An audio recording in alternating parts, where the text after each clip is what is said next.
Associé business, meilleur ami, tu recommandes pas? Moi, je recommande pas. Moi, je connais pas d'histoire d'associés en fait qui se sont finis super bien. La réussite de notre boîte a été moins liée au produit qu'au fait qu'on était des excellents sales. Moi, quand je fais du cold call, j'ai besoin d'avoir une audience. Tu veux briller. Voilà. Tu veux briller. Je suis Laetitia Fall, je vous embarque dans une nouvelle discussion. Installez-vous confortablement, c'est l'heure de votre dose de culture sales. Parfois on dit, c'est quoi le top 1% des commerciaux? C'est parce qu'on est sur LinkedIn, on est obligé de donner des frameworks, mais en vrai, ça pourrait se résumer à une phrase. Ceux qui sont vraiment meilleurs, ils ont une intelligence émotionnelle. Beaucoup d'entreprises ont oublié l'essentiel pour vendre. Il faut être pertinent, avoir des conversations de qualité et construire la confiance. Quand tu as des gens dans ton équipe, faut pas non plus attendre que ces gens fassent les mêmes résultats que toi. Donc à partir de ce moment-là, on décide de vendre, donc ça veut dire que mon métier, il change. C'est plus faire croître la boîte pour faire en sorte qu'elle explose, c'est pimper la mariée pour qu'elle soit la plus sexy pour être vendue. Bonjour Laetitia. Hello Augustin. Comment vas-tu? Bah écoute, ça va très bien. Bah Très moi contente aussi. d'être là. Ouais, très beau studio, je suis ravi d'être avec toi. Je te vois énormément passer ton podcast, tes contenus, etc. Tous les invités que je fais venir ici, je suis ravi de les avoir. Mais c'est vrai que toi, je te vois vraiment, vraiment beaucoup passer. Donc je suis hyper content, mais aussi hyper curieux d'apprendre à te connaître aujourd'hui, parce qu'on n'a pas beaucoup échangé. Et c'est Non, pour c'est ça, vrai. voilà, et c'est pour ça que du coup, je suis hyper heureux d'être avec toi. Merci d'avoir accepté l'invitation. Avec plaisir, avec grand plaisir. Pour me présenter, moi, après on passe à toi. Je m'appelle Augustin Tonnel, je suis coach en call call, coach en prospection téléphonique. J'ai accompagné plus de 650 commerciaux en entreprise sur le sujet du call call. Et aujourd'hui, c'est toi la star, c'est toi que j'ai envie d'interviewer, c'est toi que j'ai envie d'apprendre à connaître. Et est-ce que tu peux te présenter pour les auditeurs qui nous écoutent, s'il te plaît? Yes, bah du coup, moi je suis Laetitia Fall, je suis entrepreneur. Aujourd'hui, on va dire que je suis plutôt solopreneur. D'accord. Voilà. En gros, j'accompagne les boîtes dans leur développement commercial. Donc voilà, mon job, c'est de faire en sorte qu'ils augmentent leurs revenus, notamment avec des méthodes de vente et des stratégies que j'éprouve moi-même, que j'ai éprouvées, que j'éprouve toujours, ou bien que je vois dans les meilleures boîtes. Donc ça, c'est mon job principal. D'accord. Et à côté, j'ai toujours un peu des side projects. Et du coup, j'ai développé un accélérateur de boîtes pour la diaspora africaine et notamment aussi également des profils africains. Voilà. Super. Voilà. Génial. Et donc là, c'est ce que tu fais aujourd'hui. Ouais. Pour justement expliquer qui est Laetitia Fall et où tu en arrives aujourd'hui, est-ce que tu peux nous parler un petit peu de ton expérience, tes projets, ce que tu as pu faire? Tu as vraiment des très belles références, tu as vraiment des très gros projets à ton actif. Je suis curieux d'apprendre du coup, qu'est-ce qui t'a donné envie de faire ces projets, les galères, ce qui était bien aussi, parce que c'est bien aussi qu'on parle du positif dans tout ça, et surtout tes enseignements. Là, c'est à toi la parole. Du coup, je ne vais pas remonter trop loin, mais pour te donner un petit peu une idée... déjà, en fait, on va dire que l'endroit où je me suis retrouvée, où j'aime bien me trouver, c'est la tech. D'accord. Donc, j'ai commencé avec l'école Epitech. C'est assez important parce que c'est une des plus grosses écoles, mais moi, je l'ai rejoint globalement au tout début, où il y avait vraiment des profils très, très geeks, des très, très bons profils. Et donc, moi, j'avais un job qui était assistante relations entreprises. Mon objectif, c'était de trouver des jobs. En fait, ils n'avaient pas vraiment besoin de moi, en gros, parce qu'il y avait quand même pas mal de demandes. Mais c'était de leur permettre de pouvoir trouver des stages. Et en fait, pourquoi j'en parle? Parce que je faisais aussi également des conférences où je faisais venir des boîtes, etc. Et en tu organisais Ouais, j'organisais. J'organisais ça pour les étudiants, pour qu'ils puissent être inspirés. Donc, tu pouvais inviter Microsoft, Google, etc., etc. Donc, ça m'a permis, en fait, d'avoir du coup, une vision un peu sur la tech. Mais surtout, ça m'a permis de rencontrer les premiers entrepreneurs du coup, qui datent de 2010. Donc là, tu étais salarié à ce moment-là? J'étais salarié. Tu avais quel âge? Là, j'avais entre la vingtaine, entre 25, j'ai commencé à Epitech à 25 ans. D'accord. Okay. J'ai commencé à Epitech à 25 ans. J'ai commencé en tant qu'assistante et après, j'ai monté les échelons globalement. Et donc, j'avais toujours ce truc-là d'organiser du coup, des événements, les remises de diplômes, etc., où tu devais inviter un peu des guests. Donc, ça me permettait d'avoir des relations déjà avec les boîtes. Créer un réseau. Et ça me permettait aussi également de connaître un petit peu tu vois, les nouveaux entrepreneurs. Voilà. Et donc, il y a pas mal d'entrepreneurs que j'avais invités, notamment 3 qui m'ont marqué. Il y en a un, peu de personnes le connaissent. D'ailleurs, je vais sortir un épisode avec lui. Je suis assez contente. Il s'appelle Solomon Hykes. En fait, il est à la Silicon Valley. Il a monté Docker, qui est une bien compagnie. Voilà. Tout le monde l'utilise, mais personne ne sait vraiment qui l'utilise. En tout cas, quand tu as une app, il y avait PrestaShop Bruno Lévesque. Okay. Et il y avait un jeune, peut-être qu'aujourd'hui les gens ont oublié, il s'appelait Alexandre Malch. Il avait monté un des premiers médias pour les jeunes à l'époque, et s'appelait Melty. Et du coup, c'était... Melty, ouais, ça me dit quelque chose. C'est vraiment à l'ancienne, ça remonte vraiment à l'ancienne. Mais c'était un truc où tous les jeunes... c'était un branding vert, non? Ouais, vert et noir. Exactement. Ouais. Et donc, du coup, ces 3 entrepreneurs, en fait, je les ai fait venir, etc. Et en fait, c'est marrant parce que... En gros, surtout, c'est Solomon Hykes qui m'a plutôt marqué parce qu'il était en France, il avait arrêté ses études, il était parti aux États-Unis, il avait fait le Y Combinator, il a été, du coup, il a eu une levée de fonds, etc. Et moi, en fait, c'était un peu un nouveau monde que je découvrais. Je fais attends, tu peux partir de rien comme ça et ensuite monter les échelons, monter les échelons, avoir Yahoo à l'époque c'était Yahoo. Alors, aujourd'hui, personne connaît peut-être Yahoo aujourd'hui, mais ça remonte, mais qui te donne des millions, etc. C'était les premiers levées de fonds, etc. Donc forcément, tout ce monde-là m'a emmené à The Family, je pense comme plein de Français qui sont entrepreneurs. Et du coup, ça m'a donné envie. Je me suis dit, en fait, je sais pas pourquoi, mais je veux être dans ce monde-là. Je ne connaissais pas vraiment. En plus, j'étais pas forcément. Et je me suis dit, le meilleur moyen de rentrer dans ce monde, parce que j'ai pas fait d'école, de grande école, etc., c'est d'être bizdev. Il n'y a pas d'école, il y a pas de. On prend ceux qui, en gros, j'aime pas trop l'expression, mais en tout cas, c'est l'expression qu'ont les CEO de ces boîtes-là. On prend quelqu'un qui a faim, parce qu'effectivement, il n'y a rien, il n'y a pas de marketing, donc il faut que tu prennes ton téléphone, tu connais mieux que moi. Voilà. Et donc je me dis il faut que je trouve un moyen de Et donc c'est en allant dans des événements, etc., je rencontre du coup mes ex-associés, donc notamment Paul Casarino qui me parle du coup de son idée qu'il a de faire des forums virtuels de recrutement. D'accord. Il avait démarré avec ses 2 meilleurs amis, forcément ça n'a pas forcément marché. Quoique on a réussi à faire revenir en fait un de ses meilleurs amis, parce qu'en fait on avait fait un truc cool, donc on lui a donné envie de revenir. Donc c'est plutôt cool. Je fais une parenthèse, associé business, meilleur ami, tu recommandes pas? Moi, je recommande pas. Moi, à chaque fois que j'ai fait même après, à chaque fois que j'ai essayé de faire des trucs. C'est parti en cacahuète. Moi, je pense que le business, c'est le business, les amis, c'est les amis. Je suis d'accord avec toi. Voilà. Et non, en fait, peut-être que je te raconterai la suite, mais encore plus. Je pense que tu peux devenir vraiment ami avec tes associés. Je pense que moi, ça a été mon cas. Mais quand c'était vraiment tes meilleurs amis que tu veux garder toute ta vie, il y a trop de bourbiers, il y a trop d'histoires. Moi, je connais pas d'histoires d'associés en fait qui se sont finis super bien. J'en connais pas. Là, tu t'entends. Désolé, c'est la question. Maintenant, on s'entend super bien. Ouais. Enfin, on s'entend super bien. En tout cas, on a repris contact parce que tu fais pas 7 ans une boîte avec des gens et après tu dis je vous parle plus, ça n'existe pas. Mais il y a eu quand même des tensions, quoi. Parce que des tensions qui sont inhérentes au business, la fatigue. Le fait il y a des moments où ça a été dur. Les responsabilités. Le sujet de l'argent. Exactement. Il y a des gens qui veulent partir, mais ils peuvent pas partir. En fait, une association, c'est un mariage. Il y a des moments où tu as envie de partir et tu te dis, mais en fait, je laisse mes associés sur le carreau. Et je pense qu'à chaque fois qu'il y en avait un qui se disait, mais peut-être que j'ai envie d'aller voir ailleurs. Mais tu peux pas, en fait. Tu as un engagement. Donc, tant que tu fais pas l'exit ou une levée de fonds, où tu as une super belle transition, etc., c'est tendu. C'est tendu, tu dois rester et tu dois assumer d'une certaine manière. Donc ça crée forcément des tensions parce que il y a des aspects de ta vie que tu mets en fait de côté, tu fais quand même un sacrifice, donc t'en veux à l'autre.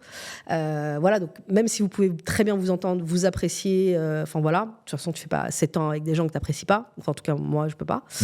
Mais il y a des moments, il y a des rancœurs quoi. Donc quand ça se finit, t'as besoin de dire écoutez, je vous ai assez vu. Puis après tu reviens quoi. Donc, on fait une petite pause, on fait un break, le fameux break. Le fameux break et après on en revient. Et puis après on revient. Exactement. Ok, donc t'as rencontré, c'est Paul, c'est ça? C'est Paul Casarino. Voilà, ok, t'as rencontré Paul. Qui a un excellent sales d'ailleurs, c'est marrant parce que c'est un des rares CEO que je connais qui a un excellent sales. Donc je pense que tous les deux on était. Je pense d'ailleurs en fait la réussite de notre boîte, je te raconterai un peu, mais elle était moins liée au produit qu'au fait qu'on était des excellents sales. D'accord. Vous incarnez la vision de la boîte. Lui, en gros, c'est plutôt qu'on arrivait à avoir des clients quoi qu'il en coûte, parce qu'on était autofinancé, on n'avait pas de levée de fonds, donc il y a un moment où on a monté la boîte jusqu'à 60 collaborateurs. Ça s'appelle Bootstrap, ça, c'est ça? Ouais, si tu veux, c'est Bootstrap, effectivement, ouais. Il y a eu une petite levée de fonds, mais légère. De quoi de monter, tu vois, le SaaS, et après, chaque recrutement que tu fais, il faut que tu aies plus d'argent, donc on a monté la boîte jusqu'à 60 collaborateurs quand on l'a vendue, donc ça veut dire qu'il faut que tu génères de l'argent, il faut que tu aies des modèles économiques qui fonctionnent, et du coup, je pense que le fait qu'on était capable, même dans les moments où c'était un peu compliqué, d'aller créer une nouvelle offre, d'aller chercher en fait des clients, et je pense que plus que le produit, c'était vraiment, je pense, notre force commerciale qui était voilà.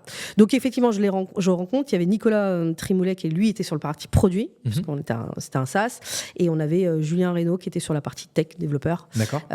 Donc voilà, donc effectivement, j'étais la première sales. En réalité, je pense que tu as compris l'histoire, j'étais assistante relation entreprise, donc j'avais jamais fait vraiment de sales. Donc, écoute, en fait, tu dois aller chercher les premiers clients de la boîte. Première année, on doit faire un truc comme 500 000 euros de chiffre d'affaires. Je sais pas trop comment faire, mais je me dis que je vais y arriver de toute façon. Premier truc que j'ai fait, c'est ce que tu fais. Voilà, tu t'enfermes dans une salle. À l'époque, il n'y avait pas tous les outils qu'on peut avoir, donc tu essaies d'aller regarder toutes les listes possibles, inimaginables qu'il peut y avoir. Sales Navigator n'était pas aussi développé qu'aujourd'hui, parce qu'on était en 2014. Et bah, du coup, tu prends ton téléphone et t'appelles les gens. Et voilà, à l'époque, on appelait les standards, donc il fallait passer les standards. Et voilà. Anxiété un petit peu ou non? Si, quand même. Ouais. En fait, je me souviens que le premier mois, j'étais enfermée, je voulais pas que les gens m'écoutent. D'accord. Alors qu'après, c'est quelque chose qui a changé, tu vois. Après, j'avais besoin, je sais pas si c'est le cas pour toi, mais moi, quand je fais du cold call, j'ai besoin d'avoir une audience. J'ai besoin d'avoir un truc un peu. Tu veux briller. Voilà, tu veux briller. Et mais c'est ça qui me permet de réussir à avoir Ouais. des résultats parce que tu sais qu'il y a un public qui te regarde, donc t'es en mode genre, il faut que je sois bonne dans mon objection, dans la réponse de mes objections, etc., etc. Donc voilà. Mais quand j'ai commencé, absolument pas. Quand j'ai commencé, il fallait que je sois dans une salle. Dès que quelqu'un rentrait, je voulais pas qu'on m'entende, je voulais pas qu'on m'écoute, etc., etc. Donc oui, anxiété, évidemment. Pour te répondre, moi, c'est plus l'inverse. Et ça, ok. et ça dépend du sujet. C'est-à-dire qu'à une époque, je m'en fichais un petit peu. Là, j'en fais plus maintenant du cold call, mais quand je faisais vraiment beaucoup de cold call, j'aime bien être dans ma bulle, j'aime bien être dans mon environnement, j'aime bien me chauffer, j'ai mon petit rituel, etc. Et c'est mon truc, c'est moi avec le prospect, on est à deux, etc. Par contre, le sport, je fais du sport, Ouais. je fais du sport tous les jours. Le sport, j'aime bien. Et j'aime bien parce que typiquement, je fais une séance classique. Je vais avoir des gens qui attendent pour un cours à côté parce que dans ma salle, il y a des cours collectifs, etc. Je vais plus me donner. Parce que tu vas voir qu'en fait, les gens te regardent, Parce que etc. voilà, les gens me regardent et j'ai vraiment pas envie de me planter quand c'est ça. Donc cette pression, moi, je la prends bien. Voilà. Pour Ok. te répondre. Non, mais du coup, ouais, en tout cas, moi, c'est après, le premier truc, beaucoup d'anxiété, beaucoup de peur, mais en fait, t'as pas le choix. Il faut que tu aies tes premiers clients. À l'époque, il n'y avait pas forcément ce côté gross cold email, etc. etc. Donc voilà, donc anxiété, mais j'arrive à avoir mes premiers clients. Sachant que nous, on a eu une stratégie, on est parti prendre les grands groupes directement. Donc voilà, avec un produit qui disait qu'il faisait une chose. Aujourd'hui, je pense que ce serait pas possible, mais qui disait qu'il fait une chose, mais il le faisait pas complètement. En fait, on faisait des forums virtuels de recrutement. Mais en réalité, au départ, c'était une espèce de liste. Et juste, tu devais cliquer sur un bouton, tu avais le numéro de téléphone, tu pouvais appeler. Donc, c'était pas très virtuel. Après, c'est devenu un truc bien, etc., etc. Donc, il fallait vraiment projeter le client. Donc, écoute, Paris réussit. Première année, on réussit. Deuxième année, on fait x2, comme une start-up. Et après, il faut recruter les premiers commerciaux, etc. C'est ce que j'allais dire. Donc, du coup, les deux premières années, tu es la seule commerciale. Non, première année, je suis la seule commerciale. T'es la seule commerciale Après, première année, je suis la seule commerciale. Seule commerciale, on va dire, vraiment en CDI. On a eu comme toutes les boîtes des stagiaires, etc. Mais voilà. D'ailleurs, j'avais des très très bons stagiaires, notamment un qui s'appelle Robin, qui aujourd'hui, je sais qu'il est directeur commercial. Il était excellent. Voilà. On savait bien, je pense, recruter les stagiaires. C'était toi qui faisais les recrutements? C'était moi, Paul. Généralement, on les faisait à plusieurs. Voilà. Et après, on a eu nos premiers commerciaux en CDI. J'ai eu une première commerciale qui s'appelait Rania, un autre qui s'appelle Alexandre, qui aujourd'hui est country manager chez Payplug. Donc ça va. C'est ouf parce que c'était il y a plus de 10 ans. Ouais. Tu te rappelles de leur prénom, tu te rappelles de ce qu'ils font aujourd'hui. Tu les suis tous là? Ouais, je les suis tous. Et puis d'ailleurs, en fait, C'est tu vois, génial. genre là, maintenant, je suis solopreneur. Une des premières missions que j'ai fait, c'est chez Payplug. Grâce à Alexandre Coquentin, qui est aujourd'hui country manager et head of partenariat chez Payplug. Donc, il a une grosse équipe, etc. Et c'est une des premières missions que j'ai fait parce que c'est quelqu'un que j'ai formé à être, à l'époque, head of account. Il a commencé sales, après il est passé head account management. Et donc, c'est quelqu'un, même aujourd'hui, je sais que j'ai été un peu structurante, en tout cas, dans son développement. Donc, tu gardes le lien. Etc. Donc, je garde le lien. Je pense qu'il était meilleur manager que moi, d'ailleurs. Il avait un potentiel qui était meilleur que moi. Ça, si tu veux, j'en parlerai. Ah oui, mais... Moi, j'ai appris à manager, parce que j'ai pas le choix. Voilà. Mais c'est pas ce que je préfère. Alors que du coup, c'est intéressant parce que j'ai eu des profils où lui, je disais, putain, lui, c'est un bête de sales. Et lui, par contre, c'est un super manager. D'accord. Et moi, aujourd'hui, je pense qu'Alexandre Coquentin, il est chez Payplug, mais c'est clairement un meilleur manager que ce que j'ai été, quoi. J'ai deux questions, du coup, Laetitia. Tu parlais du recrutement. Alors, forcément, ça évolue entre-temps, mais là, aujourd'hui, quand tu vois justement une entreprise, c'est quoi pour toi les critères sur lesquels tu peux t'appuyer pour avoir un bon commercial? Ah, ça, c'est dur, en fait. En vrai, la vérité, je pense qu'il faut pas mentir. Tu feras toujours des erreurs. Déjà, en fait, les sales, déjà, ils savent se vendre. Donc, déjà, c'est une première chose qui est un peu différente. Et deuxièmement, je pense que, en fait, au départ, quand tu commences à recruter des gens, ce que tu sais pas trop, c'est quel type de profil tu faut. Moi, par exemple, typiquement, je sais qu'il y a des choses que je peux pas vendre. Ça m'ennuie, ou soit parce je que sais pas. ce que je veux dire, parce que t'as pas l'appétence. Parce que j'ai pas l'appétence. Ouais. Et en fait, nous, on a un métier où en fait, on dit qu'on est commerciaux, mais en vrai, on est commerciaux. Alors, on va dire que le SaaS et le service, ça peut un peu aller ensemble. Mais il suffit que par exemple, j'avais un stagiaire qui s'appelle Romain, qui va passer dans mon podcast, qui lui est un jeune qui savait pas ce qu'il devait faire. Finalement, il a eu le goût de la vente. Et aujourd'hui, tu vois, il vend des gros logiciels avec sur des paniers à 1 million, tu vois. Ça, moi, c'est de la vente que je sais pas faire. C'est des cycles de vente d'1 an, 1 an et demi, etc., etc. Déjà, ça m'ennuie. Et deuxièmement, c'est très spécifique comme vente de logiciels. Et ensuite, tu vends des add-ons, etc., etc.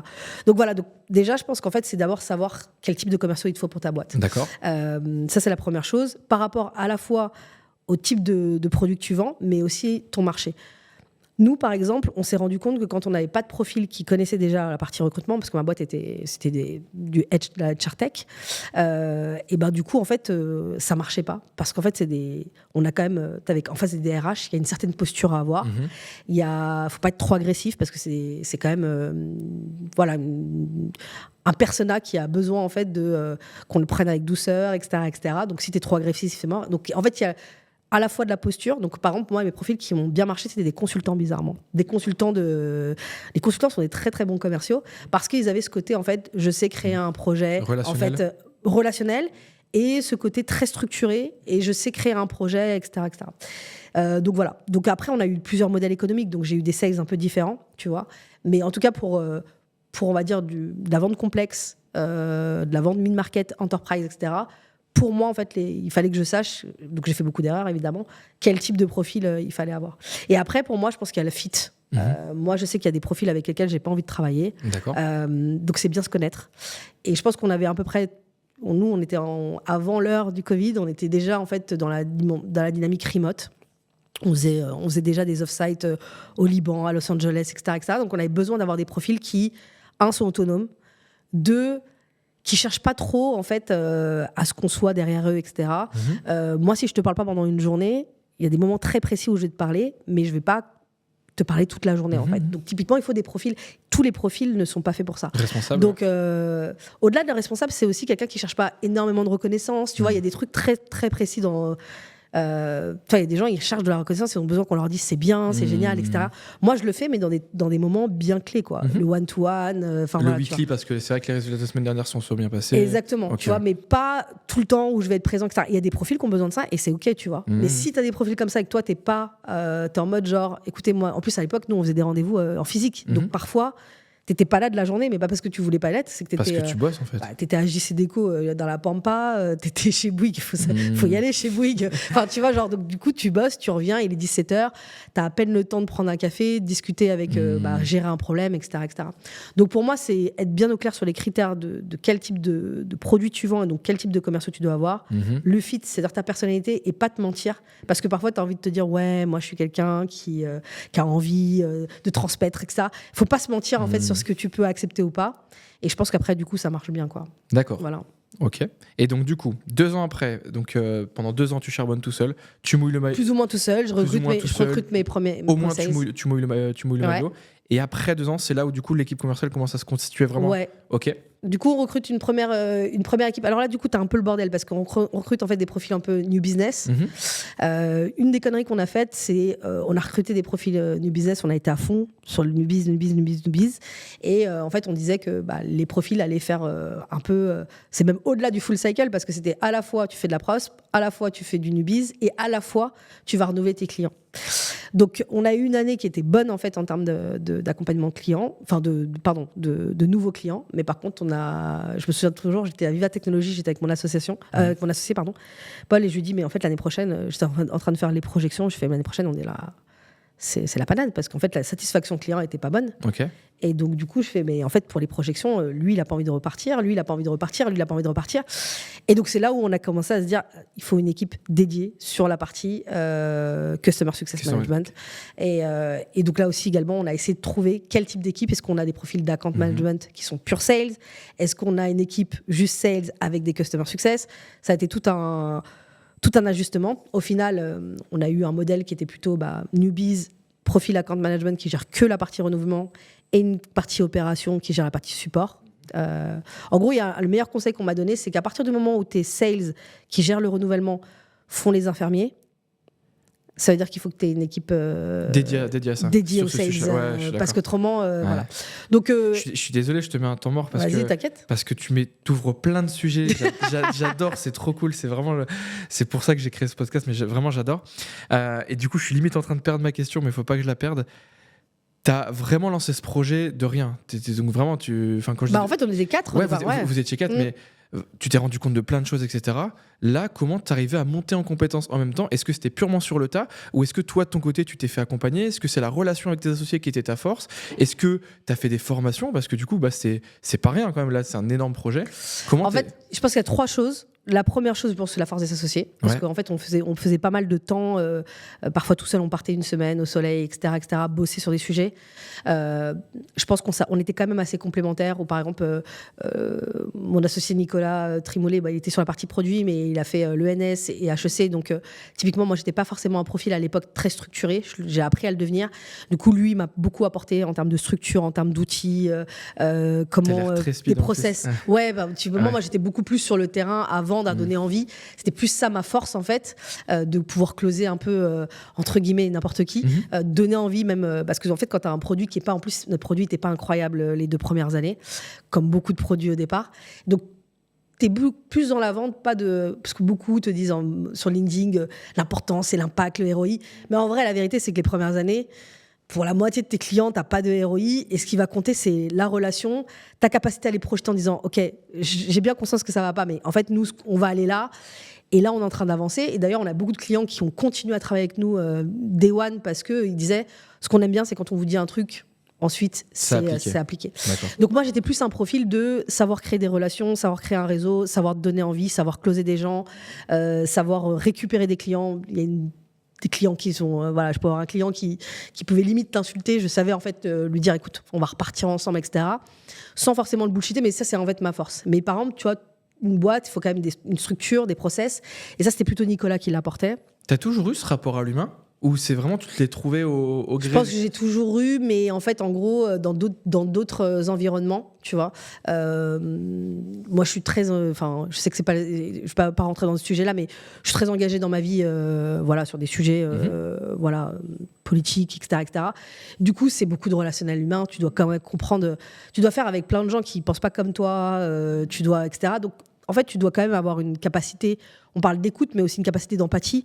Il y a des gens, ils ne pensent pas comme toi, mais ils ont une histoire différente, etc. Donc, ça te permet en fait de pouvoir... je pense que j'ai toujours eu ce truc-là de te connecter avec des gens qui sont vraiment des milieux différents. Parfois aux antipodes, mais toi, tu arrives quand même à trouver des atomes crochus. Moi, je viens d'un certain milieu, mais j'ai toujours parfois aussi également navigué dans des milieux plus privilégiés, alors que je ne faisais pas partie de ce milieu-là. Donc, ça te permet aussi également d'avoir, en fait, de naviguer entre différents milieux. Donc, je pense que ça te donne une intelligence, on va dire, émotionnelle qui est assez forte. Ouais, et que moi, je pense que c'est central. En fait, parfois, on dit, c'est quoi le top 1% des commerciaux? Parce qu'on est sur LinkedIn, on est obligé de donner des frameworks. Mais en vrai, ça pourrait se résumer à une phrase. En fait, en gros, ceux qui sont vraiment meilleurs, ils ont une intelligence émotionnelle. Là, je parlais avec un BDR, le mec, il arrive à avoir des rendez-vous avec... il me dit, moi, je vois pas que la période est difficile. Tu vois, il est en mode genre, rendez-vous avec Engie, des rendez-vous avec des grands groupes, etc., avec des C-level alors qu'il est plutôt jeune. Le mec, en fait, c'est juste, il a un très excellent relationnel. Il donne envie, en fait, qu'on parle avec lui, tu vois. Et même moi, au départ, pour les podcasts, tu vois, j'ai 15 minutes pour essayer de monter l'épisode. Je suis restée 45 minutes avec lui parce qu'en fait, son histoire était trop cool. Et en fait, du coup, je comprends pourquoi, en fait, il arrive à décrocher des rendez-vous avec... voilà. Donc, ouais, je pense que c'est toujours ça. Mais ce qui me manquait vraiment, et ça a été catastrophique, et je pense même pour mes équipes au début, ça a été moins le cas après, c'était la question des process et de la structure, tu vois. Parce que plus tu as du monde, plus il faut être structuré, plus il faut des process, plus il faut savoir communiquer, etc. entre nous. Et donc, du coup, ça, c'est plutôt Nicolas qui me l'a apporté.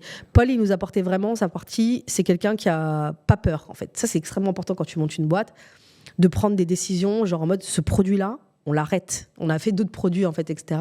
Donc, sa capacité à avoir extrêmement confiance et extrêmement optimiste. Et aussi, c'était un bon sales, mais lui, c'était un sales un peu différent de moi. C'était un sales... Je vais te poser une question. Vas-y, dis-moi. Je suis en train de réfléchir comment la tourner. Ouais. Est-ce que pour toi, parfois, vaut mieux prendre une décision très rapidement, même si c'est pas la bonne décision, plutôt que d'attendre trop longtemps et que parfois, du coup, tu prends, ok, certes, une bonne décision. Moi, je pense qu'il faut prendre la décision directe. D'accord. Même si tu prends le risque que ce soit la mauvaise. Ouais. Moi, je pense que je pense que C-Cube, notre boîte, elle aurait pu aller plus loin s'il y a des moments où on avait pris des décisions beaucoup plus rapides. Parfois, on a eu peur. En fait, le fait de prendre des décisions, ça crée en fait des discussions. T'as peur, tu la prends pas, tu prends trop de risques. Il y a des moments, nous par exemple, il y a un client, je m'en souviens toujours, un client que j'avais galéré à avoir, Accenture. C'est pas un client facile à avoir, et il était sur un nouveau produit qu'on avait créé. Et là, du coup, Paul il dit, faut qu'on arrête, on se focus sur ça. Attends, moi, j'ai galéré pour avoir ces clients, etc. Et le fait qu'ils prennent cette décision, ça nous a. Finalement, moi, ça me saoulait parce que tu es sur la partie sales, tu te dis, punaise, j'ai réussi à mobiliser des clients sur un nouveau produit, etc. Mais en fait, c'était vraiment un défocus pour les équipes tech, pour les équipes opérations, etc., etc. Et donc, le fait qu'il prend ces décisions, de toute façon, c'est le rôle pour moi d'un CEO, voilà, c'est la fin de la récré. C'est tranché. Et c'est tranché et on focus. Et lui, je pense qu'il était très bon là-dedans. Il était très bon aussi également dans le network. Je pense que c'est le mec que je connais qui a le meilleur network ever. Et donc ça aussi me l'a beaucoup apporté. Donc je pense déjà, tu vois, pour la montée en compétences, je pense j'étais entourée en fait de gens qui avaient des choses que moi j'avais pas forcément. Et comme je suis une éponge, j'ai pu vraiment les prendre. Donc cette notion de complémentarité avec tes associés, et limite avant de s'associer, c'est pourquoi pas une question à se poser sur ok, est-ce qu'on n'est pas tous sur le même scope? Nous on l'a pas réfléchi, mais je pense que c'est important aussi. Lui, il était commercial, mais il avait d'autres choses qui étaient différentes. Puis il avait fait Sciences Po, etc., etc. Donc moi, je pense qu'il y a la complémentarité. Et puis après, moi, j'ai fait un truc que je fais beaucoup moins aujourd'hui, mais que je reprends cette année. C'était plus facile à l'époque parce que les gens ils répondaient à leurs mails. Mais du coup, maintenant c'est tendu, hein, franchement. En gros, j'ai contacté tous les head of sales, tous les VP sales qui étaient au-dessus de moi. Donc ça m'a permis d'avoir des discussions avec des mecs de doctrine, avec les mecs à l'époque d'Alan, sur de la partie management. Je me souviens que j'avais rencontré, comment il s'appelle? Il est très très connu, il était chez Spendesk, Jérémy Guyot. Ok.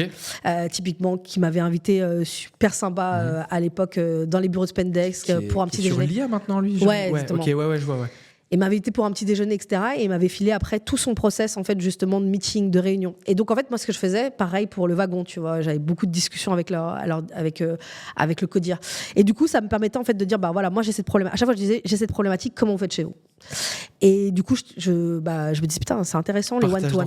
Donc exactement. Toi, en fait, il me filait, voilà les one-to-one, comment on les fait, voilà pourquoi on les fait. Donc, un peu ce que je fais avec le podcast aujourd'hui, en vrai. Et du coup, je me disais, je vais tester ce truc-là. Parfois, il y a des choses qui matchent avec ta boîte et ta structure, et des fois, ça ne matche pas. Mais beaucoup d'apprentissage, quand tu fais plusieurs calls, etc., dire, Alan, ils font comme ça. Donc, typiquement, on a essayé leur culture de l'écrit. Typiquement, ça allait pas. Pour nous, on l'a essayé, c'était un échec total. Mais par exemple, d'autres choses, tu vois, type des one-to-one, comment gérer son équipe, comment gérer par exemple la rémunération, ça c'est un sujet. Il faut que tu parles avec plein de gens, comment tu gères la rémunération, comment tu motives ta team. Ça, en fait, tu peux difficilement l'inventer, tu vois. Donc ça, moi, j'ai fait beaucoup de calls avec des CEO, des head of sales, des CMO, etc. Et après, le dernier truc, on s'est fait accompagner à un moment donné, parce que quand tu passes de 25 à, on va dire, 30, 40 salariés, là, ça commence à casser. Ouais, goulot d'étranglement. Ça n'a pas l'air comme ça, mais après 20 personnes, il y a un vrai changement. Et on s'était fait accompagner, je pense que c'était un des meilleurs investissements qu'on avait fait, par une boîte qui s'appelle Fly the Nest. Et en fait, en gros, il t'aidait vachement à dire comment on fait pour... Fly the Nest, en anglais, envole-toi du nid. Ouais. Et du coup, en fait, en gros, c'était vraiment comment on fait pour pouvoir faire en sorte d'avoir des bons objectifs, comment on fait pour impliquer l'ensemble des personnes de ton équipe pour qu'ils soient vraiment motivés. Et je pense que ça a été un game changer, en tout cas, dans notre organisation, dans notre manière de définir nos OKR, de se structurer, d'impliquer tout le monde, de désimpliquer des gens qui sont pas bons, etc. Donc beaucoup d'apprentissage. Mais de toute façon, en fait, l'apprentissage, c'est aussi en te cassant la figure. En te cassant la gueule, bien sûr. C'est pas encore assez démocratisé, la notion de se faire accompagner, que ce soit soi-même, soit par des entreprises aujourd'hui, je trouve. Non, c'est très US, ça, en fait, par exemple. Moi, je pense qu'en fait, c'est là vraiment... En plus, c'était vraiment un gros ticket, je m'en souviens encore, parce qu'à l'époque, c'était un gros ticket. On était autofinancé, encore une fois, donc on n'avait pas trop d'argent à cramer. Donc, je crois que c'était un ticket de 20 000 €. On s'est dit, on les connaît pas vraiment, ils ont accompagné quelques personnes, est-ce qu'on y va? Et on a pris cette décision-là. Moi, je me souviens, je revenais de Guyane avec ma valise, parce que généralement, c'était en janvier qu'on l'avait fait. Et quand tu es sales, tu travailles jusqu'au 31 décembre, tu vois. Donc, tu prends tes vacances plutôt en janvier, début janvier, on va dire. Et en fait, je vois ce truc-là, on fait des post-it, etc. Mais ça a été 3 jours incroyables et qui ont vraiment aidé notre boîte. On était coaché par un mec, malheureusement, qui a arrêté, qui s'appelait Benjamin Musso. Et il nous a porté grave. Et après, ce mec-là, ils ont accompagné plein de boîtes. Ils ont accompagné Doctrine, plein de boîtes qui ont...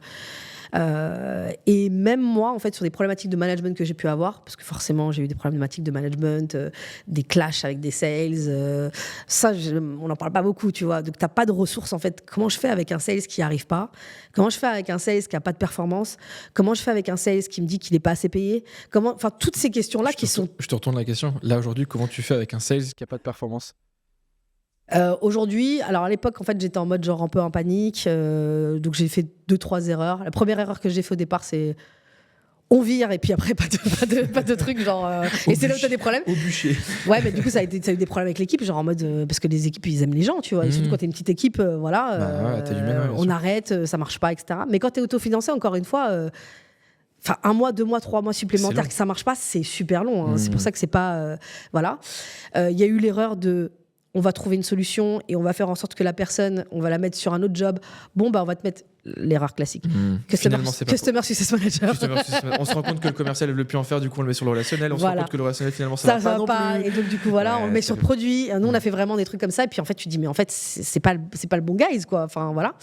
Et après bah finalement j'ai appris. Pour moi c'est il y a plusieurs choses. Ça vient de comment tu définis tes objectifs avec la personne, la partie onboarding évidemment, comment etc. Mais au-delà de ça, c'est d'avoir en fait, moi j'appelle ça comme ça, j'appelle d'avoir des deals avec les gens. J'ai un deal avec toi, de dire voilà en fait le deal là sur le quarter, je sais pas, c'est de faire 60K. Pour 60K, je t'explique exactement comment c'est pas sorti d'un chapeau, comment tu dois le faire. Je mets la structure en fait vraiment. Quand je dis la structure, c'est pour de vrai. C'est-à-dire que si je dois mettre un one-to-one et demi en plus pour te supporter, je le ferai.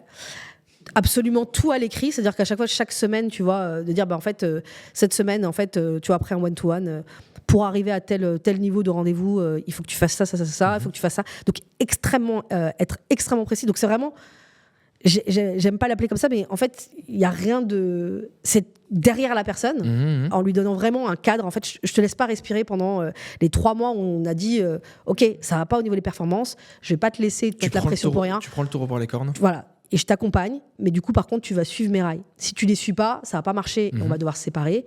Si tu les suis, je pense qu'on va avoir des résultats. Okay. Voilà. Pareil, tu vois que je rebondis dans tous les sens, c'est le problème que j'ai. Mais non. Est-ce que du coup, là, sur l'expérience que tu as aujourd'hui, la manière dont tu accompagnes les équipes commerciales, je suppose que du coup, il y a 2 situations. Soit ça va pas et dans ces cas-là, tu arrives un peu pour sauver le navire. Ouais, soit ça va bien et dans ces cas-là, on veut optimiser. Ouais. Quand du coup, tu arrives dans une entreprise où ça va pas avec les équipes commerciales, là, du coup, tu pars sur quelque chose, je suppose, sur plutôt le long terme quand même. T'es pas sur du one-shot, t'es pas sur de la formation qui vient activer. Et t'as encore ce côté très derrière toi où tu les vois sur des one-to-one, etc. Tu définis... par exemple, là, je vais donner un exemple concret. Il y a une boîte que j'ai accompagnée là dernièrement. La personne m'a prise en me disant, écoute, ça va pas, mon équipe, ça va pas, j'ai plus beaucoup de cash, il faut que j'arrête avec toutes ces personnes-là et que moi, je prends le sales. Équipe de combien ? Ils étaient 2-3. D'accord, ok. Déjà, en plus, on se sépare pas des gens comme ça. Et en vrai, t'as pas de... Enseignement que j'ai eu par... Bah oui, déjà. Et puis, en fait, t'as pas mis en place le cadre qui te permet, en fait, que la personne, quand elle part, ou quand tu lui dis que c'est fini, elle se dise, OK, fine. J'ai fait tout ce que je pouvais faire, et l'organisation, elle a fait tout ce qu'elle pouvait faire. Elle m'a mis le cadre. Et en fait, en vrai, quand tu mets ton nez dedans, tu vois que les objectifs sont pas définis, que même s'il y a des objectifs, bah, ils sont au doigt mouillé. Inatteignables. On sait même pas, en fait, comment on y arrive, parce que tu vois, il n'y a pas juste le fait que tu dois faire... parfois, il y a des gens qui disent 5 rendez-vous par semaine. Là, par exemple, typiquement, j'ai quelqu'un qui m'a dit, Laetitia, je veux que les gens fassent 12 rendez-vous. Sur quelle base ? Il y a déjà quelqu'un qui a déjà fait 12 rendez-vous chez vous. Toi, tu sais faire 12 rendez-vous par semaine, même quand tu te mets là-dessus. Tu vois, donc, à un moment donné, il faut que tu expliques aux gens comment tu y arrives, combien de personnes tu contactes. Pareil, si c'est du closing, combien tu as sur ton pipe en termes de chiffre d'affaires, en termes de volume de deal. Enfin, voilà, tu vois, il faut que ce soit concret. Donc, en fait, j'ai fait tout ce travail-là en disant, écoute, on va être très clair sur les objectifs, on va être très clair sur comment on y arrive. Et du coup, moi, je vais suivre cette personne. Et en fait, bah, tu vois, en fait, il a fallu 3 mois et cette personne-là, aujourd'hui, elle reperforme, mais parce que tu vois, elle a un cadre. Donc là maintenant, il a fait, en fait, elle est volontaire, je vais la garder finalement. Alors évidemment, je vais pas raconter de crack, c'est pas une surperformeuse, mais juste elle fait le job. Elle fait le job. Elle fait le job sur le papier. Voilà, en fait, en vrai. Donc et pour moi, ça c'est aussi un apprentissage quand tu as des gens dans ton équipe. À un moment donné, il faut arrêter avec tes high players. T'en as 1, 2, le reste, faut pas non plus attendre. Moi, tu vois, ce que j'ai appris aussi également. C'est faut attendre que ces gens fassent les mêmes résultats que toi, tu vois. Ça, c'est un vrai apprentissage que j'ai eu. Avant, quand j'ai commencé à manager, je voulais en fait des Laetitia bis en me disant, mais moi, j'arrive à faire ça. Donc toi, tu dois réussir à faire ça. En fait, non. T'as des sales qui vont être très bons à faire un objectif bien cadré. Et c'est OK, en fait. Donc, à partir du moment où tu as un plan commercial qui tient, avec un budget qui tient, bah, tu réussis tes objectifs de boîte. Tu n'as pas besoin d'avoir un clone des meilleurs commerciaux en fait, qui existent, toi. Donc ça, c'est un apprentissage aussi qui fait que tu as moins de problèmes de performance parce que tu attends moins Enfin, t'es pas en mode genre, vas-y. T'as pas les mêmes attentes avec eux que tu peux avoir. T'as une attente qui est réaliste Ouais, bien sûr. par rapport à leur niveau. Ils ont des trucs positifs.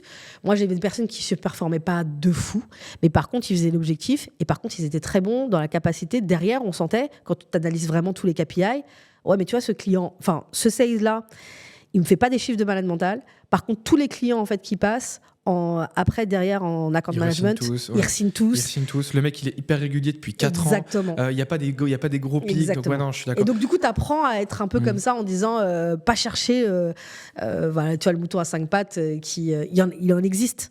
Et en fait, ta probabilité que tu en as dans ta boîte, quand tu montes. Voilà. Moi, ce que j'aime bien dire, c'est qu'il y a des très bons A-players, c'est sûr, mais il y a aussi des excellents lieutenants. C'est ça, exactement. Tu sais, c'est vraiment le commercial qui est hyper régulier sur les années. Tu lui demandes quelque chose, il fait le job. Ouais. Et limite, eux, parfois c'est mieux parce qu'en fait, le A-player, au bout de 6 mois, il va partir parce qu'il est plus stimulé, parce que voilà, ses chiffres, bon, il les a banalisés. Donc, non, je suis entièrement d'accord. Ok, donc je rebondis encore sur l'expérience. Donc, tu constitues ton pôle commercial. Ok.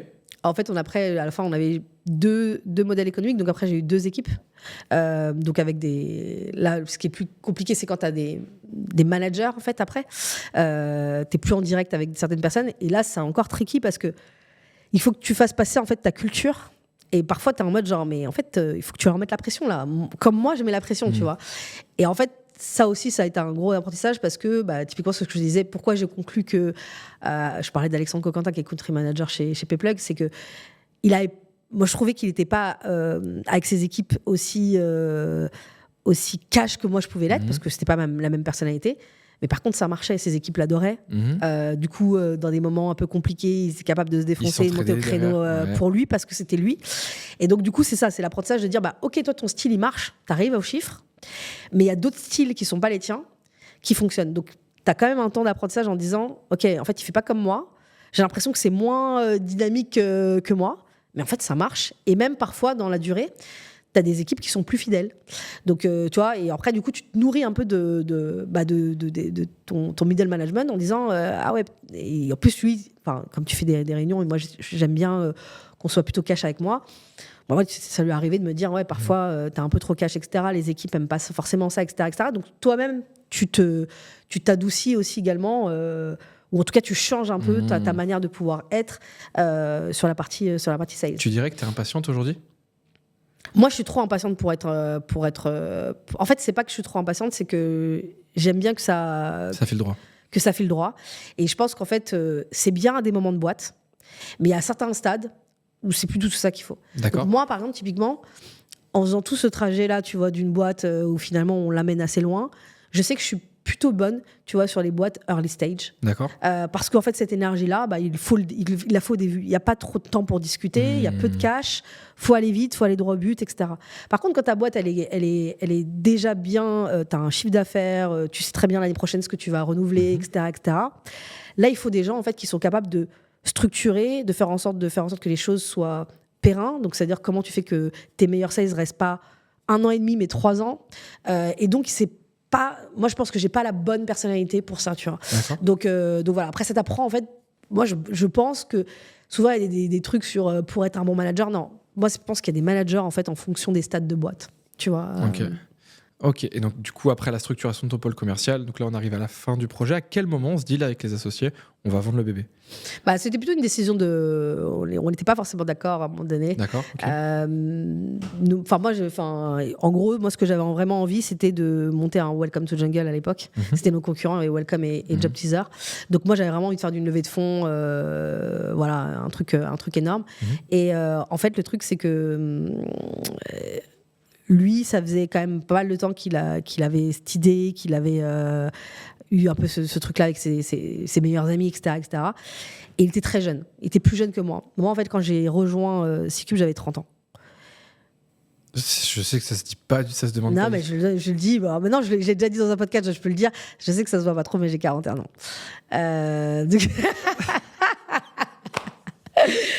J'ai de la chance. T'as 40 J'ai de la chance. Ouais, mais en vrai, j'ai de la chance parce que du coup, ça me permet de bosser aussi avec des. Bah, typiquement, tu vois, genre, une personne avec qui je bosse beaucoup avec des jeunes. Notamment parce que je développe YouTube, je Ouais. bosse beaucoup avec Marwan, etc. Et ça, je pense que c'est un unfair advantage que j'ai Mais parce de que, ouf. en vrai, il y a plein de gens qui m'auraient pas calculé s'ils savaient vraiment que j'avais 41 ans. Mais bon, en tout cas, j'ai des affaires où les gens se disent, voilà. Mais lui, du coup, mon associé, il était beaucoup plus jeune. Et, D'accord. lui, il a commencé, il avait 22 ans, quoi. Il a même pas fini ses études. Donc, en fait, quand tu es très, très jeune comme ça et que toute ta vie, c'est une boîte, tu manges, on mangeait 6 cubes, on Ta dormait vie, 6 c'est- cubes. ouais. En fait, il n'y a même pas de différenciation. Moi, j'avais eu le temps de me construire en tant que personne. Bah, je suis Laetitia Fall et puis en même temps, J'ai ce projet. j'ai ce projet. Ouais. Mais là, c'est toi, quoi. Le projet et ta boîte, c'est toi. Donc, je pense qu'il en avait marre, il avait envie de faire d'autres choses. Et donc, il nous annonce mois de décembre, on a dit, écoutez, les gars, j'aimerais qu'on vende la boîte. Et nous, on était un peu dégoûtés à ce moment-là. On dit, attends, mais. Et donc, du coup, c'est le moment où on se dit, est-ce qu'on allait faire une levée de fonds pour faire la croissance? Et donc, finalement, on a pris la deuxième option, vendre la boîte à un grand groupe pour faire développer la boîte. Donc, à partir de ce moment-là, on décide de vendre. Donc, ça veut dire que mon métier, il change. C'est plus faire croître la boîte pour faire en sorte qu'elle explose. C'est pimper la mariée, c'est comme ça que je dis, pour qu'elle soit la plus sexy pour être vendue, tu vois. Pour être vendu derrière, ouais. Donc c'est pas la même énergie, sûr. tu vois. T'es en mode, bah, en fait, là, il faut que mes clients y restent. Faut que j'ai une très bonne expérience client. Faut que je monte un trend en fait d'acquisition de clients qui soit nickel. Tu peux pas avoir des pics d'acquisition etc. Et des armes derrière. Tu dois avoir des équipes qui soient bien structurées parce qu'il faut que tu aies des gens en disant, bah, on a une super équipe. Parce que Faut que t'aies des super process. Tu vends un package, en fait. Là. Bah, là, tu vends vraiment un package, Ouais. et etc. Donc, en fait, on a bossé pas mal là-dessus. Paul était vraiment focus sur aller en roadshow pour aller trouver en fait, des personnes qui étaient prêtes à nous racheter. Nicolas, c'était Monsieur Process. Donc, lui, c'était plutôt travailler sur les due deals. Première, on a eu pas mal de retours de boîte. Première qu'on a eue, qui nous a vraiment plu, c'était Welcome to the Jungle. C'est une boîte qu'on adorait. Toute la boîte l'adorait. Et super fit avec la boîte aussi. Super fit avec notamment Jérémy Cléda, typiquement, qui est le fondateur. Et donc, du coup, voilà. Covid arrive. Donc, évidemment, on avait une LOI, mais tout s'arrête. On reprend après la due diligence avec eux. C'était septembre, mais pas de fit business. On se rend compte qu'il n'y a pas de fit business, en fait, que notre business et le leur, il va avoir du mal en fait à merger, et donc du coup ça s'arrête. Et ça, c'est très très dur. Ça, je pense que j'ai vraiment pleuré, littéralement, je le dis, toutes les larmes de mon corps, parce que j'étais fatiguée, j'en avais marre. Je me suis dit, mais là, je suis en train de faire en sorte de piper la marée. Je veux qu'on soit sur une autre phase. Et en même temps, puisqu'on était quand même, on était à ce moment-là 50 personnes. Donc quand tu es 50, faire du business plus faire des due deals, ça te demande une énergie de malade mental. Tu dois répondre aux questions, tu dois être là. C'est énormément de travail. Bref, mais après, finalement, on a eu un autre acteur qui est très très cool, qui s'appelle HelloWork, et du coup qui nous avait fait une proposition à l'époque, mais voilà. Et après, qui est revenu dans la boucle. Et finalement, c'était bien, parce que c'était finalement avec HelloWork où ça matchait plus qu'avec Welcome en termes de produits, etc. Donc voilà, donc on a vendu la boîte. Et après, transition, 1 an de transition. Et après, je suis partie. Et après, t'es parti. J'ai checké ma montre, le temps est passé hyper vite, je suis dégoûté. Mais je suis hyper content parce que déjà, premièrement, t'as partagé énormément de choses. Je tiens à te remercier sincèrement parce que t'as partagé vraiment plein de choses hyper concrètes, donc je tiens à te remercier. Je veux au moins qu'on prenne encore 2 petites minutes là, pour ta tribune. Là, aujourd'hui, t'as un podcast qui est super, t'as des super invités. Laetitia, où est-ce qu'on peut te retrouver? C'est quoi un petit peu tes projets là du moment sur les prochaines années? Je sais que tu es hyper engagé aussi, tu l'as dit. Là, typiquement, c'est ta tribune. Là, c'est à toi. Pour terminer ce podcast. Ma tribune. Écoute, je te remercie. Du coup, moi, en fait, j'ai développé un podcast qui s'appelait Vendu. Oui. Maintenant, Vendu, maintenant, je suis en train de transformer en marque, en gros, globalement, qui devient en fait le partenaire où j'accompagne toutes les boîtes à développer, commercialement, augmenter leurs revenus. Moi, aujourd'hui, je me spécialise un peu plus sur la partie closing, notamment sur toutes les stratégies de closing, etc. Et aussi également, tu l'as compris, management, à aider les équipes. Donc vraiment, mon objectif, ça va vraiment de... J'ai monté une équipe avec plein de gens. Là, aujourd'hui, j'ai envie d'être solo. J'ai envie de monter un truc assez cool en solo. Donc, il y a mon podcast. Il y a, Vendu. En gros, j'ai envie de créer un peu l'offre parfaite il y a mon accompagnement, il y a des formations, il y a un job board qui va arriver, donc j'en ai jamais parlé dans un podcast en réel. Cool. Donc je dis, voilà, il y a un job board. Génial. Donc un job board où je veux aider les boîtes à recruter justement les bons profils. Ouais, okay. Mais c'est surtout que j'ai envie d'aider les sales à voir les meilleures offres, parce qu'il y a beaucoup d'offres, je trouve, qui sont Bullshit. dégueulasses, Ouais, qui sont bullshit. Et je pense qu'on respecte pas assez les commerciaux en France. Donc j'ai envie de dire, en fait, voilà un job board en fait, où en fait, moi je sais c'est quoi un bon job de sales, où tu as des variables, où tu as des belles primes, où tu as une belle stack, où t'es pas genre avec un sales navigator et débrouille-toi. Donc j'ai envie de pouvoir un peu avoir le saut vendu. Ça, c'est une offre où vous pouvez y aller, des yeux fermés, etc. Donc c'est un peu ça que j'ai envie de construire. Donc voilà, donc pour moi, c'est vraiment mon focus actuellement. Du coup, là, je lance pas mal aussi également des. Je vais me lancer sur YouTube, notamment, mais plus en solo parce que j'ai beaucoup donné la parole aux gens. Ouais. Et là, j'ai envie de me donner la parole à moi-même. Carrément. Voilà. Tu as tellement de choses à raconter avec ton parcours que. Exactement. Merci. Merci à toi, franchement, pour l'invitation, parce que tu m'as fait revenir dans un moment où ça faisait longtemps. J'en parlais pas parce que je parle jamais de ça, parce que je me dis toujours. Allez, ça va, ça fait. Maintenant, ça fait vers 3 ans qu'on l'a vendu. Je me dis, c'est bon, passe à autre chose. Ouais. Et à chaque fois, il y a plein de gens qui me disent, mais parle de cette expérience, parle de l'expérience. Super, sincèrement. Mais je me dis, voilà, j'avais pas envie d'être la personne qui dit, ouais, en 1900, j'ai vendu. Ah non, mais en fait, tu vois qu'à chaque fois, on peut recouper sur des, sur des enseignements, sur des leçons. Donc, déjà, merci beaucoup. Merci à toi, je vais vraiment suivre les projets que tu fais parce que quand tu parles d'engagement, oui, tu es quelqu'un d'engagé, ça fait du bien. Donc, merci beaucoup d'avoir répondu à l'invitation. Merci à tous d'avoir écouté cet épisode. Allez, je vais mettre tous les liens. Tu m'enverrais les liens, je mettrai le podcast, etc. Allez vraiment voir ce que fait Laetitia, c'est vraiment quali. Et je vous souhaite une excellente journée. Bonne continuation. Merci beaucoup, Laetitia. Merci. Ciao. Ciao.